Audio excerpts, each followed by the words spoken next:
பிதாவே, நாங்கள் நன்றி செலுத்துகிறோம். நன்றாய் கவனியுங்கள். சங்கீத புத்தகம் திருப்பாடல்கள் 85 அதிகாரம் 12 ரொம்ப அழகாய் தேவனை குறித்து சங்கீதவன் இவ்வாறாக எழுதுகிறார்.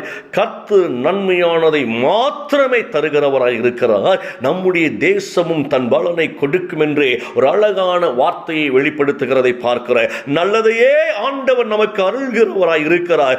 நல் விளைவை நம் நாடு நல்கும் என்று சொல்லி ஆண்டவருடைய வார்த்தை நல்ல கவனித்துக் கொள்ளுங்களேன். நீங்களும் நல்லா இருப்பீர்கள், தேசமும் நல்லா இருக்கும்.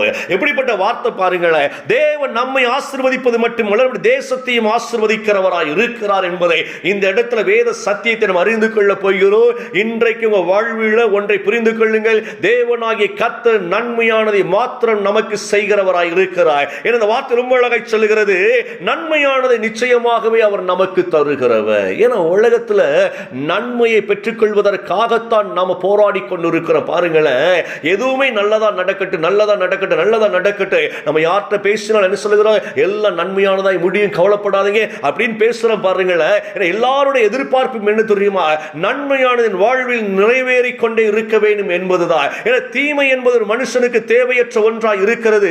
தீமை தேவனிடத்திலிருந்து வருவது அல்ல, அது பிசாசிடத்திலிருந்து வருகிறதா இருக்கிறது. நல்லா கவனித்துக் கொள்ளுங்க. தீமையானது நமக்கு சொந்தம் அல்ல, தீமையானது நமக்கு உறவு அல்ல, தீமையானது நமக்காய் தேவன் கொடுத்த காரியம் அல்ல, தீமையானது சாத்தானின் தந்திரத்திலிருந்து புறப்பட்ட காரியம். ஆனால் கர்த்தருடைய வார்த்தை சொல்லுகிறது, கர்த்தர் நமக்கு நன்மையானதை நன்மையானதை நன்மையானதை அவர் செய்கிறவராகவே இருக்கிறார். யோசித்து பாருங்களேன். அவருக்கு தீமை செய்ய தெரியாதுங்க. தேவனுக்கு தீமை செய்ய தெரியாது. ஆனால் பிசாசு தந்திரமாய் உன் தேவன் தீமை செய்கிறவராகவே தான் இருக்கிறார். பார், தேவன் உண்மையிலே இருந்தால் உனக்கு நல்லது செஞ்சிருக்கலாம் அல்லவா? உன்னை ஏன் இந்த வியாதியில படுக்க வைத்தாரு? உனக்கு ஏன் இந்த வேலையை இழக்க பண்ணினாரு? உனக்கு ஏன் குடும்பத்தில் பிரிவை உண்டாக்குனாரு? நீ தான் சர்ச்சுக்கு போய் கொண்டிருக்கிறாயே, நீ தான் வேதத்தை வாசித்துக் கொண்டிருக்கிறாரே, நீ ஒவ்வொரு நாட்களும் அழுது அழுது ஜெபித்துக் கொண்டிருக்கிறாயே, அந்த ஆண்டவருக்கு கண் இருக்கிறதா? இருந்திருந்தால் அந்த ஆண்டவருக்கு நன்மை செய்திருப்பாரே. அந்த ஆண்டவர் உண்மையிலே இருந்திருந்தால் நீ ரொம்ப நல்லா இருந்திருப்பே. இப்படி என்று சொல்லி தேவனுக்கு விரோதமாய் நம்முடைய எண்ணங்களை எல்லாம் திசை திருப்பி அவன் பாதாளத்திற்கு நேராய் வழிநடத்தக்கூடியவனாய் இருக்கிறான் சாத்தான். இந்த வார்த்தை நீங்க நல்லா அறிந்து கொள்ளுங்க. சாத்தானின் தந்திரம் தேவனை விட்டு பிரிப்பதா இருக்கிறது, சமாதானத்தை கெடுப்பதா இருக்கிறது. ஒருவேளை விழுந்து போய் இருந்தாலும் கூட தேவன் நமக்கு நன்மை செய்து தூக்கி விடுகிறவரை அன்றி அவர் நம்மை கைவிடுகிறவர் அல்ல என்பதை நாம் புரிந்து கொள்ள வேண்டும். எந்த நிலையில் கைவிட மாட்டாருங்க, எந்த நிலையில் கைவிட மாட்டார்.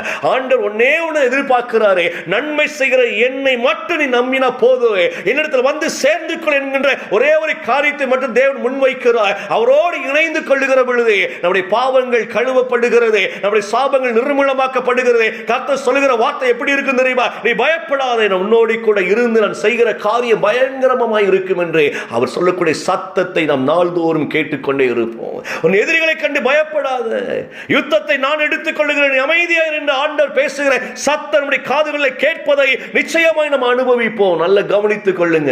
ஏன்னா பூமி உண்டாக்கின பொழுதே கர்த்தர் நலம் மாணவிகளை தன் பூமியில் ஆண்டவர் உண்டாக்கி உலகம் முழுக்க அவர் படைத்து பார்த்த காரியம் என்ன தெரியுமா? சகலமும் நல்லது நல்லது நல்லது, எல்லாம் நலமானது என்பதைத்தான் அவர் அறிந்தார். வெளியே ஒன்றை கெட்டது என்று நினைக்கவில்லை ஆண்டவர். என படைக்கின்ற பொழுது நலமானதை படைத்தவர் ஆண்டவர். ஆனால் அந்த உலகத்தில் சாத்தானின் தந்திரம் என்ன? படைப்புகளையே நமக்கு எதிராக மாற்றி படைப்பை ஒரு பாரமாக மாத்திட்டான். பாருங்களேன், அந்த தேவன் எப்படி படைத்தார் என்றால், அவர் நல்லதென்று கண்டார். தன் படைத்த அனைத்தை நல்லதென்று கண்டு சந்தோஷத்துல 7ஆம் நாள் அப்படி ரெஸ்ட் எடுக்கிறாருங்க. எவ்வளவு பெரிய காரியம் பாருங்களேன். 7ஆம் நாள் தேவன் ஓய்ந்திருந்து அப்படியே பார்க்கிறாரு, அப்படியே ருசித்து பார்க்கிறாரு. எவ்வளவு அழகாய் இந்த பூமியை உண்டாக்கி வைத்திருக்கிறோம், இந்த பூமி ஆழ்வதற்கெல்லாம் மனுஷனை வேற உண்டாக்கி வைத்திருக்கிறோமே அப்படின்னு சொல்லி தேவன் ஒவ்வொரு காரியத்திலுமே அப்படி நினைவு பார்த்து நினைத்து பார்த்து நினைத்து பார்த்து அவர் சந்தோஷமாய் இளைப்பாறின அந்த நாள் 7வது நாளை ஓய்வு நாளாய் ஆண்டவர் நமக்கு அறிவித்தார். ஆனா இன்னைக்கு வாரத்துல ஒரு நாள் ஓய்வு நாள் இல்லைங்க, 7 நாட்கள் ஓய்ந்து இருக்கக்கூடிய அந்த கிருபை தேவன் நமக்கு தருமடியாகத்தான் பிதாவாகிய தேவன் தன் ஒரே மகனை பூமிக்கு அனுப்பி எல்லா நிமிஷமும் நீங்கள் இளைப்பாறிக் கொண்டே இருங்க, எல்லா நிமிஷமும் நீங்கள் சந்தோஷமா இருங்க, எல்லா நிமிஷமும் சமாதானமா இருங்க. நீங்க வேலை செய்தாலும் அந்த வேலை உங்களுக்கு சமாதானமா இருக்கட்டும், நீங்க எந்த காரியத்தை செய்தாலும் அது உங்களுக்கு சந்தோஷத்தை தரட்டும் என்று சொல்லி பாவம் அறியா ஒரு வாழ்வை நமக்கு கொடுக்கும்படியாய் தேவன் இன்றைக்கு இன்றைக்கு நம்ம மேல வைத்திருக்கிற அன்பு வெளிப்படுவதை பார்க்கிறோம் பாருங்களேன். ஏன்னா நன்மையானதை செய்வதே அவருடைய குணாதிசயமாய் இருக்கிறது. சில நேரங்களில் நம்ம சில முடிவெடுப்போம். இவ்வளவு நாள் ரொம்ப நன்மை செஞ்சிட்டோம், அநேகர் நம்மளை காயப்படுத்தி ஏமாத்திட்டாங்க, நீ நன்மையே செய்யக்கூடாது அப்படி முடிவெடுத்துன்னு வச்சுக்கோங்களேன். நம்மளால செய்யாம இருக்க முடியாதுங்க. ஏன் தெரியுமா? நம்ம முடிவெடுத்திருப்போம், ஐயோ நம்ம இவ்வளவு அடிபட்டுட்ட இவ்வளவு காயப்பட்டுட்ட நன்மை செய்தவர்கள்லாம் எதிர்த்து நம்ம காரி துப்புறாங்க, நம்ம இருதயத்தை முழுக்க முழுக்க கடப்பாறையால குத்துறாங்க அப்படின்னு பல விதத்துல நம்ம என்ன செய்வோம்னா யோசித்து நன்மையே செய்யக்கூடாதுன்னு சொல்லி ஒரு முடிவெடுத்திருப்போம். ஆனா செய்யாம இருக்க முடியும். ஏன் தெரியுமா? கர்த்தர் நம்மை கொண்டு செய்யக்கூடிய காரியத்தில் ரொம்ப தெளிவாய் இருப்பார். அவர் நன்மை செய்கிறவராய் இருக்கிறபடினால அவரை சார்ந்தவர்கள் அவங்க எதிரானவர்களுக்கும் நன்மை செய்து கொண்டே இருப்பார்கள். நல்ல கவனிங்க இந்த வார்த்தையை. இதுதாங்க தெய்வத்தினுடைய மகிமை. இதுதான் ஆண்டவர் கொடுத்திருக்கிற காரியமா இருக்கிறது. இனி நான் யாருக்குமே எந்த உதவி செய்ய மாட்டேன் அப்படி சொல்ற நம்மள இன்னும் அதிகமாய் செய்ய முடிய ஆண்டவர் ஓட வைப்பார். ஆண்டவர் வருமானத்தை கொடுத்து ஆசீர்வதிப்பார். இன்னும் செய், இன்னும் செய், இன்னும் செய். ஏன்னா நன்மை செய்வதே அவருக்கு பிரியமாய் இருக்கிறது.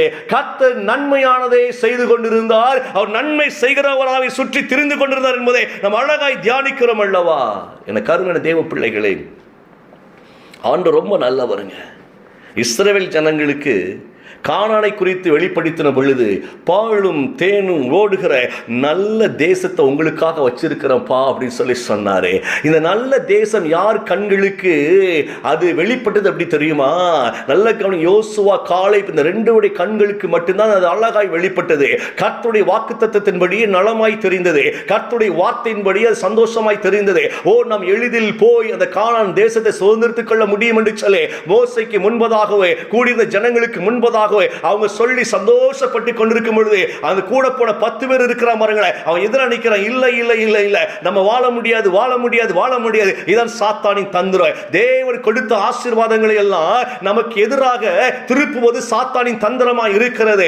அந்த 10 பேர் போய் சொல்லக்கூடிய வார்த்தை என்ன? நம்ம வாழ்ந்து ஜெயிக்க முடியாது, பொல்லாதவர்கள் இருக்கிறார்கள், கொடூரமானவர்கள் இருக்கிறார்கள், ராட்சதர்கள் இருக்கிறார்கள், அங்கு போய் சுகமாய் வாழ முடியாது. அவங்க பார்வையில நம்ம வெட்டுக்கிளிகளை போல் இருக்கிறபடினால நம்மளால ஜெயிக்க முடியாது. நம்ம போக வேண்டிய அவசியம் இல்லை, இங்கே வனாந்தரத்தில் இருந்துருவோம், இங்கே கூடாரம் போட்டு அமர்ந்துருவோம், அங்க போக வேண்டாம் என்று கர்த்தர் நல்ல தேசத்தை காண்பித்து அழைத்துக் கொண்டு போன பொழுது கூட அந்த ஜனங்களால் ஏற்றுக்கொள்ள முடியாத நிலைக்கு தள்ளப்பட்டார்கள். சாத்தான் தந்திரமாய் அவங்களை திசை திருப்பினான். எனக்கு அருமையான தேவ பிள்ளையே, நல்ல கவனித்துக் கொள்ளுங்கள்.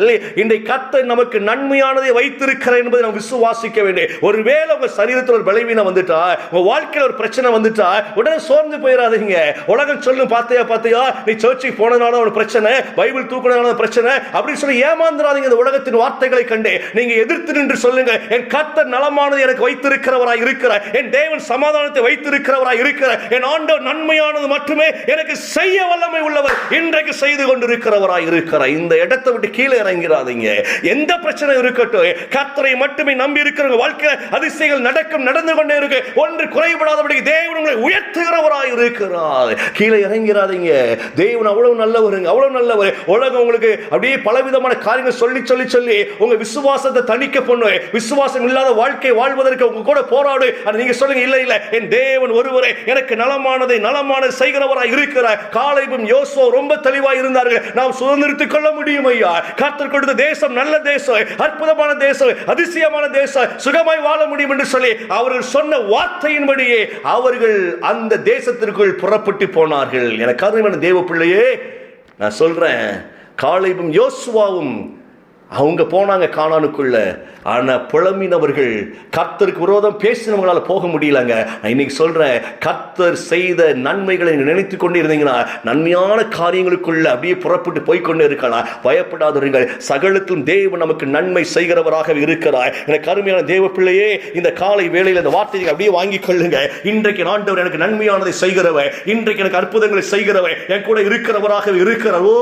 என் ஆண்டவர் நன்மையான காரியங்கள் செய்வது அதிக நிச்சயம் அல்லவா?